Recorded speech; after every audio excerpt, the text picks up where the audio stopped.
Hi friends. For the last few weeks of the year, the youth and I are working through some different biographies, learning about some people who have made some pretty amazing changes in the world, or who have learned some things they can teach us about different small things that can change our lives. We're using this book that I haven't talked about in a long time, but Holy Troublemakers and Unconventional Saints. And so last week we talked about Danya Ruttenberg. Now, she was someone who was an atheist. She did not believe in God, did not believe in a higher power.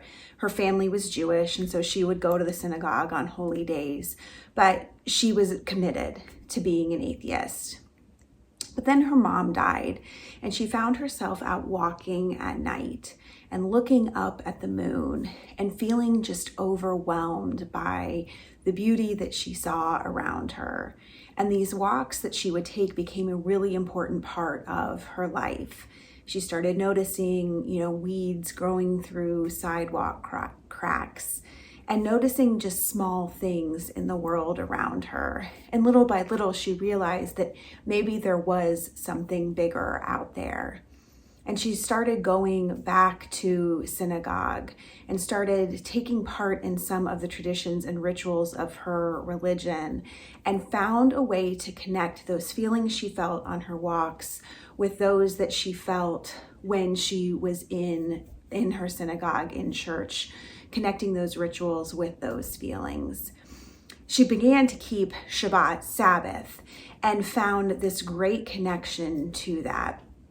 And spoiler alert, down the road, she ended up becoming a rabbi. But it took that walk for her. It took noticing these things in the world around her to start to feel that stir, that something was out there, something bigger than her in this world. One of her favorite rabbis to learn from was Abraham Heschel.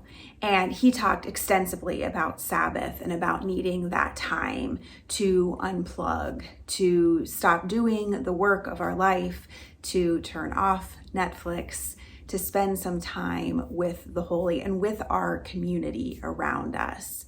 One of the other things that he talks about is this idea of radical amazement.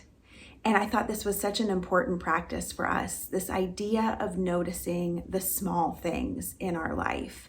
So yes, we can stand on a mountaintop and look at the vastness and say, wow, God is good. And we can stand by the ocean and look and say, God is so good.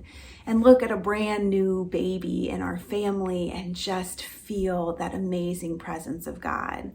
But this idea of radical amazement is noticing those things in our everyday lives.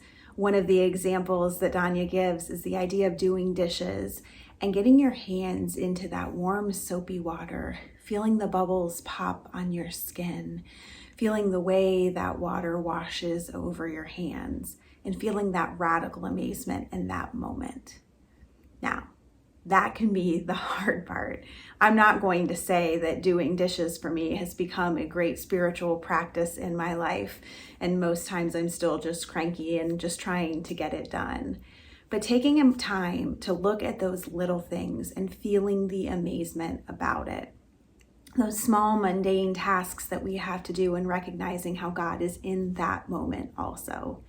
It's not always the easiest thing to do, to find God in all the daily chores and the daily small things, but God is there. And it can be life-changing and radical to notice, to see God around us and with us, and to be amazed. I invite you to try it this week. Have a good week, friends.